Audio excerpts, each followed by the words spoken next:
तो गाइस कैसे हैं आप सब लोग। डार्क स्पिरिट के एपिसोड 112 के साथ हाजिर हूँ। लास्ट एपिसोड के एंड पे हमने देखा था हमारा लिन फैंग प्रिंसेस और मैंग किंग के साथ वापस आ जाता है इंपीरियल सिटी के गेट के बाहर। तो वहाँ पर मैंग चोंग होता है। चोंग अपने सोल्जर से कहता है लिन फैंग भी एक गद्दार है क्योंकि इसे मोशु कंट्री के लोगों ने किडनैप कर लिया था। अब ये उनकी तरफ से यहाँ पर एक स्पाई बनकर आया होगा और इसके साथ इतने सारे सोल्जर्स भी हैं। सभी को इंपीरियल गेट के अंदर जाने नहीं दिया जा सकता। अगर ये लोग आगे बढ़ते हैं तो इन सभी को मार डालना। फैंग के साथ प्रिंसेस होती है। प्रिंसेस आगे बढ़ती है और उसे कहती है तुम में से किसमें इतनी हिम्मत है कि हमारे पर अटैक कर सके। वो सभी सोल्जर्स जैसे वहाँ पर प्रिंसेस को देखते हैं वो काफी हैरान होते हैं। मैंग किंग भी कहता है तो डॉन जिंजी है, लेकिन अब इस बात से क्या फर्क पड़ता है क्योंकि लास्ट टाइम मुझे इसमें काफी ज्यादा इंटरेस्ट थी क्योंकि मैं भी इससे शादी करना चाहता था। बैंक्वेट पार्टी में लिन फैंग ने मेरे पर अटैक करके मेरी कल्टीवेशन को क्रिपल कर दिया था। अब मैं एक बेकार इंसान हूँ। मैं प्रिंसेस से शादी नहीं कर सकता और न ही कोई मेरी शादी होने देगा। मुझे नहीं लगता कि अब प्रिंसेस को यहाँ पर जिंदा रहने का हक है। साथ ही अपने सोल्जर से कहता है ठीक है सभी को मार डालो। वो यहाँ पर प्रिंसेस की भी परवाह नहीं कर रहा, जबकि उसके फादर पीछे से चिल्लाकर उसे कहते हैं बेवकूफ लड़के, ये तुम क्या कर रहे हो। वहाँ पर नीचे प्रिंसेस है, क्या तुम प्रिंसेस को भी मारना चाहते हो। साथ ही उसका फादर सोच रहा होता हालांकि मैं भी प्रिंसेस डॉन जिंजी को मरवाना चाहता हूँ और साथ साथ में लिन फैंग को भी। लेकिन इस वक्त सभी सोल्जर्स यहाँ पर मौजूद है और सभी सोल्जर्स के सामने हम लोग प्रिंसेस के ऊपर डायरेक्टली अटैक नहीं कर सकते। प्रिंसेस यहाँ पर सेफली वापस आ चुकी है। हमारा प्लान तो प्रिंसेस जिंजी को वार के दौरान मरवाने का था। वो हम लोग यहाँ पर इंपीरियल सिटी के गेट के सामने तो प्रिंसेस को नहीं मार सकते। लिन फैंग और उसकी आर्मी के ऊपर से तीर शूट हो जाती है। लिन फैंग अपने हाथ को सामने की तरफ करते हुए अपने पॉइजन को रिलीज करता है और उन सारे तीरों को वहीं पर मेल्ट कर देता है। फिर साथ ही लिन फैंग वहीं पर खड़े खड़े अपनी उंगली को घुमाता है और सामने की तरफ एक स्ट्राइक लगाता है। तो दीवार के ऊपर जो सोल्जर्स होते हैं उनमें से काफी सारे सोल्जर्स को लिन फैंग मार देता है। साथ ही हमारा लिन फैंग जल्दी से जंप करता हुआ दीवार के ऊपर जाकर खड़ा हो जाता है मैंग चोंग के सामने और उनसे कहता है मैंने तुमसे कहा ना कि मेरे रास्ते से हट जाओ। जबकि तुमने मुझे मारने की कोशिश की है तो फिर तुम सभी को भी मरना होगा। उसी वक्त एक सोल्जर जल्दी से जंप करते हुए साइड की तरफ से लिन फैंग के ऊपर अटैक करने के लिए आगे बढ़ता है। तो हमारा लिन फैंग अपने हाथ को सामने करता है, अपने वेनम को रिलीज करते हुए उसकी पूरी बॉडी को वहाँ पर मेल्ट कर देता है। मैंग चोंग और उसका फादर पीछे देखकर बहुत ज्यादा घबरा जाते हैं। लिन फैंग आगे बढ़ता है, मैंग चोंग को उसके गले से पकड़ता है और उसको ऊपर उठा लेता है। जबकि मैंग चोंग के फादर मैंगू चिल्लाकर उसे कहते हैं ये तुम क्या कर रहे हो लिन फैंग, तुम्हें मेरे बेटे को हाथ लगाने की हिम्मत कैसे की। साथ ही लिन फैंग अपने सोल्जर से कहता है सोल्जर जल्दी से अपने एरोस को रेडी करो। वो सभी लोग लिन फैंग के ऑर्डर्स को मानते हुए अपने एरोस को रेडी करते हैं। हमारा लिन फैंग दीवार के ऊपर खड़े होकर अपने हाथ को नीचे की तरफ करता है और मैंग चोंग से कहता है मैंग चोंग तुमने जहाँ पर प्रिंसेस के होते हुए प्रिंसेस को मरवाने के ऑर्डर्स दिए हैं, मतलब यह कि तुम रॉयल फैमिली के खिलाफ जा रहे हो। और रॉयल फैमिली के खिलाफ जाना एक बहुत बड़ा ऑफेंस है, इसी वजह से तुम्हें यहाँ पर सजाए मौत दी जाती है। और लिन फैंग उसका गला छोड़ देता है क्योंकि उसने उसको दीवार से नीचे पकड़ा होता है। इसी वजह से मैंग चोंग ऊपर से नीचे गिर जाता है। मैंग चोंग जब ऊपर से नीचे की तरफ गिर रहा होता है उसी वक्त चीजी सोल्जर उसके ऊपर एरोज चलाते हैं और वो सारे एरोज मैंग चोंग की बॉडी के अंदर आकर लगते हैं। वहीं पर सिटी गेट के साथ ही चिपक जाता है। लिन फैंग ने यहाँ पर मैंग चोंग को मार दिया है। मैंग चोंग के मरने के बाद उसके फादर बहुत ज्यादा गुस्से में होते हैं और चिल्लाकर लिन फैंग से कहते हैं लिन फैंग ये तुमने क्या किया, तुमने मेरे बेटे को मार दिया। लिन फैंग उसके बेटे के मरने के बाद से कहता है कमांडर मैंगी मैं चाहता हूँ कि तुम हमारे लिए दरवाजे को खोल दो क्योंकि प्रिंसेस मेरे साथ है। मैं और प्रिंसेस हम लोग जल्दी में और हमें जल्दी से वापस जाना है। मैंगो उसे कहते हैं तुम चाहते हो कि मैं तुम्हारे लिए दरवाजे ओपन कर दूं। तुमने यहाँ पर आकर बेटे को मार डाला, हमारे सोल्जर्स को मार डाला, इंपीरियल सिटी के ऊपर अटैक किया और अपने साथ रिबेलियन सोल्जर्स को लेकर आए हो। ऊपर से तुम अपने सीनियर की कोई भी रिस्पेक्ट नहीं कर रहे। क्या तुम्हें लगता है कि मैं तुम्हें अंदर जाने दूंगा। मैंग इस बात से काफी हैरान होता है और कहता है ये मैंगो इसका बेटा अब ये भी मरा है लेकिन फिर भी ये एक जनरल की तरह सोच रहा है। ये अपने आप को शांत रखने में इतना ज्यादा कामयाब है कि इसने जहाँ पर सब कुछ सोच लिया कि मैंने जहाँ पर कौन कौन सी गलतियाँ की हैं। लिन फैंग उसे कहता है ऑफिसर ये बात तो आपको भी पता है कि आपके बेटे ने जहाँ पर क्या किया है। आपके बेटे ने इसको मारने की कोशिश की है। उसने ऑर्डर दिया कि सभी को मार दिया जाए जबकि उसे पता था प्रिंसेस भी वहाँ पर नीचे है। उसने एक कैपिटल ऑफेंस किया, इसी वजह से सजाए मौत दी गई है और सभी लोगों को लगता है कि मैंने यहाँ पर बिल्कुल ठीक काम किया है। यहाँ पर मैं सिर्फ एक और बार ये बात कहूंगा, मैं और प्रिंसेस हम दोनों को कैपिटल सिटी के अंदर एक बहुत ही जरूरी काम है, इसलिए वजह से हम लोग जल्दी में हैं। जल्दी से हमारे लिए दरवाजे ओपन कर दो और हमें इंपीरियल सिटी के अंदर जाने दो। तो मैंगो से कहते हैं क्या तुम्हें लगता है कि तुम्हारे उस इम्पोर्टेंट काम के बारे में मुझे नहीं पता। मुझे पता है कि तुम लोग जनरल लियू कैंग को बचाने के लिए जाना चाहते हो, ऐसा तो सोचना भी मत। लिन फैंग काफी गुस्सा हो जाता है और वहीं पर अपनी मार्शल स्पिरिट को रिलीज करता है। गुस्से के साथ अपनी पावर्स को रिलीज करते हुए कहता है तुमने सुना नहीं मैंने यहाँ पर तुमसे क्या कहा। मैंगो से कहते हैं तुम करने की क्या सोच रहे हो, क्या तुम एक ऑफिसर के ऊपर अटैक करोगे। लिन फैंग अपने हाथ को घुमाते हुए उसके ऊपर स्लैश लगाता है। तो जनरल मैंगो जल्दी से पीछे की तरफ हटते हैं और चिल्लाकर उसे कहते हैं तुम तो वाकई मेरे ऊपर अटैक कर रहे हो। लिन फैंग उसे कहता है तुम्हारे बेटे ने प्रिंसेस को मारने की कोशिश की और प्रिंसेस को प्रोटेक्ट करने के चक्कर में मुझे तुम्हारे बेटे को मारना पड़ा। तुम्हारे बेटे को मारने की वजह से तुम क्योंकि उसके बाप हो, इसी वजह से तुमने मेरे खिलाफ पर्सनल दुश्मनी पाल ली है, इसी वजह से अब तुम मुझे अंदर नहीं जाने दे रहे, जबकि तुम्हें अच्छी तरह से पता है कि प्रिंसेस मेरे साथ है। तुम भी यहाँ पर वही काम कर रहे हो जो तुम्हारे बेटे ने किया है। अगर तुम मुझे और प्रिंसेस को अंदर आने नहीं दोगे तो ये भी एक कैपिटल ऑफेंस होगा। इंपीरियल फैमिली के खिलाफ जाने का मतलब है तुम्हें सजाए मौत दी जाएगी। तुम्हारा लिन फेंग आगे बढ़ता है और मैंग चाओ के फादर को उसके मुंह से पकड़ लेता है और उसे कहता है तुमने यहाँ पर जो कुछ भी किया है उस सब का तुम्हें भुगतान तो भुगतना पड़ेगा और ये सब कुछ तुम्हारी अपनी ही वजह से हो रहा है। तो लिन फेंग उसको भी पकड़ने के बाद अपनी मास्टर स्पिरिट के साथ पर अटैक करता है और साथ ही उसे दीवार से उठाकर पीछे की तरफ फेंक देता है जहाँ पर उसके बेटे को फेंका था। उसी वक्त सोल्जर उसके ऊपर भी तीर चलाते हैं और उन दोनों बाप बेटा की लाशें वहीं पर मेन गेट के ऊपर ही टांग दी जाती हैं और उसके बाद बाकी के सोल्जर्स दरवाजे को खोल देते हैं। लिन फेंग अपने सोल्जर से कहता है मैं चाहता हूँ कि तुम लोग प्रिंसेस को सेफली अंदर लेकर जाओ इंपीरियल सिटी तक, मैं भी अंदर तुम्हें मिलता हूँ। तो नेक्स्ट सीन हमें इंपीरियल सिटी के बाहर मेन चौक का दिखाया जाता है जहाँ पर लियू कैंग की पब्लिक एग्जीक्यूशन होने वाली है। वहाँ पर बहुत सारे लोग ये सब कुछ देखने के लिए आए होते हैं। तो सभी लोग वहाँ पर जनरल लियू कैंग की तरफ देखते हैं और कहते हैं ये तो वाकई में जनरल लियू कैंग है, हमने ऐसा सोचा भी नहीं था कि जनरल लियू कैंग ऐसा करेंगे। जनरल लियू कैंग एक गद्दार सोल्जर निकले, इन्होंने अपने हजारों लाखों सोल्जर्स को मरवा दिया। हाँ ये सब कुछ ऐसा कैसे कर सकते हैं, हमने तो इन्हें समझा था कि ये एक डिवाइन एरो एक बहुत बड़े हीरो हैं। फीफी और कमांडर ची भी यहीं पर खड़े होते हैं। फीफी भी काफी ज्यादा उदास होती है और कहती है मेरे फादर ने ज़ूज़ू कंट्री के लिए अपनी पूरी जवानी को सैक्रिफाइस कर दिया, अपने यूनाई सेक्टर को छोड़कर यहाँ पर आकर स्नो मून कंट्री की आर्मी को संभालते रहे और यहाँ पर स्नो मून कंट्री के डॉनरेन बॉर्डर को प्रोटेक्ट करते रहे। लेकिन आखिर पर उन्हें क्या मिल रहा है, उन्हें तो यहाँ पर इज्जत और टाइटल्स मिलने चाहिए थे, लेकिन उन्हें यहाँ पर सजाए मौत दी जा रही है।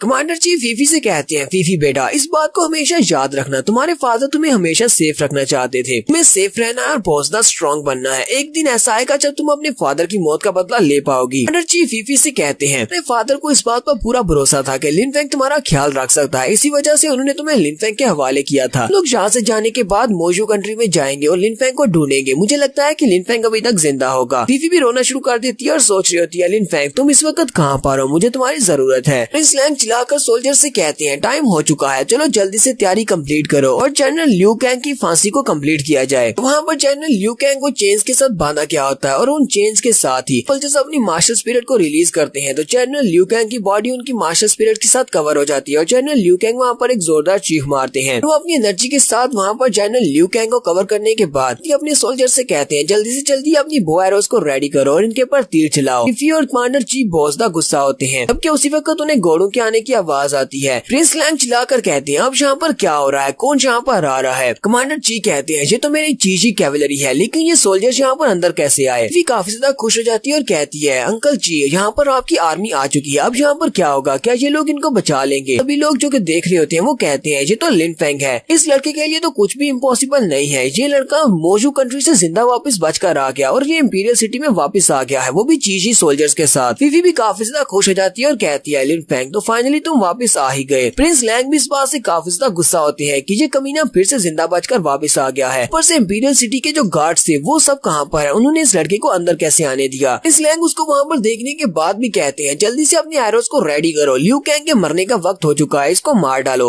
उसी वक्त कमांडर ची भी चिल्लाकर उसे कहते हैं टियान लैंग बस यहीं पर रुक जाओ, तुम इसको नहीं मार सकते। और कमांडर ची जल्दी से अपनी पावर्स को रिलीज करते हुए उन सारे सोल्जर्स के ऊपर अटैक करने के लिए आगे बढ़ते हैं। तो वहाँ पर वो जितने सोल्जर्स होते हैं जो कि कमांडर लियू कैंग के ऊपर अटैक करने वाले थे उन सभी सोल्जर्स को मार देते हैं। प्रिंस लैंग काफी ज्यादा खुश हो जाते हैं और कहते हैं ये तो कमांडर ची है और इसने यहाँ पर सोल्जर्स को मारकर गद्दारी की है, इसको भी मार डालो, जल्दी से इसको पकड़ लो। उसी वक्त वो अपने पीछे से कुछ सोल्जर्स को निकालता है और उनसे कहता है जनरल लियू कैंग के ऊपर पीछे से अटैक करो और वो सभी लोग जनरल लियू कैंग के पीछे वाली साइड से उसके ऊपर तीर चला देते हैं कि हमारे कमांडर ची जल्दी से जंप करते हुए लियू कैंग के पीछे वाली साइड पर जाकर खड़े हो जाते हैं और सारे के सारे तीर कमांडर ची की बॉडी के अंदर लगते हैं और कमांडर ची बहुत ज्यादा जख्मी हो जाते हैं। लियू कैंग चिल्लाकर उसे कहते हैं कमांडर तुम यहाँ पर क्या कर रहे हो, जल्दी से यहाँ से निकलो। फीफी बेचारी भी बहुत ज्यादा घबरा जाती है क्योंकि उसके कमांडर ची यानी कि उसके अंकल जियो यहाँ पर मरने वाले हैं। प्रिंस लैंग काफी ज्यादा खुश होता है और कहता है मैं तुम्हें भी नहीं छोड़ने वाला लियू कैंग, तुम भी अपने कमांडर ची के साथ ही मरोगे। इसी वक्त उसे एक जबरदस्त झटका लगता है। प्रिंस लैंग को महसूस होता है हार्ट जहाँ पर बर्फ में जम चुका है क्योंकि मैंकिंग वहाँ पर अपनी फ्रोजन हार्ट टेक्निक को यूज करती है। प्रिंस लैंग जल्दी से पीछे की तरफ हट जाता है। लिन फेंग, मैंकिंग और उसके साथ साथ लेफ्टिनेंट रेन भी होते हैं। ये सभी लोग यहाँ पर फाइट में इंटर हो चुके हैं। प्रिंस लैंग सोल्जर से कहती है ये लोग लियू कैंग को बचाकर ले जाना चाहते हैं, इन सभी को यहीं पर रोको, जो भी आगे बढ़े उसको मार डालना। तो वहाँ पर पीछे जितने सोल्जर्स खड़े होते हैं जिन्होंने एरोस को चलाया होता है, लिन फेंग उन सभी के पास स्ट्राइक लगाते हुए उन सभी को मार देता है। जबकि दूसरी तरफ अंडर रैन होते हैं, वो उन सारे सोल्जर्स को मारते हैं जिन्होंने अपने हाथ में चेन्स पकड़ी होती है। तो उन सभी चेन्स वालों के मरने के बाद जनरल लियू कैंग नीचे उतर आते हैं और अपने साथ साथ कमांडर ची को भी नीचे ले आते हैं। वो उसे कहते हैं ची क्या तुम ठीक हो, कि कमांडर ची के मुंह से ब्लड निकल रहा था और वो बिल्कुल भी ठीक नहीं होते। कमांडर जू ची उसे कहते हैं जनरल लियू कैंग तुम्हें पता है कि मैं अपनी जान भी दांव पर लगा सकता हूँ तुम्हें बचाने के लिए। और यहीं पर हम लोग अपनी एपिसोड 112 का एंड करेंगे। एपिसोड की एक्सप्लेनेशन अच्छी लगी हो तो कमेंट करके जरूर बताइएगा। चैनल को सब्सक्राइब कर दें, वीडियो को लाइक और शेयर कर दें। शुक्रिया।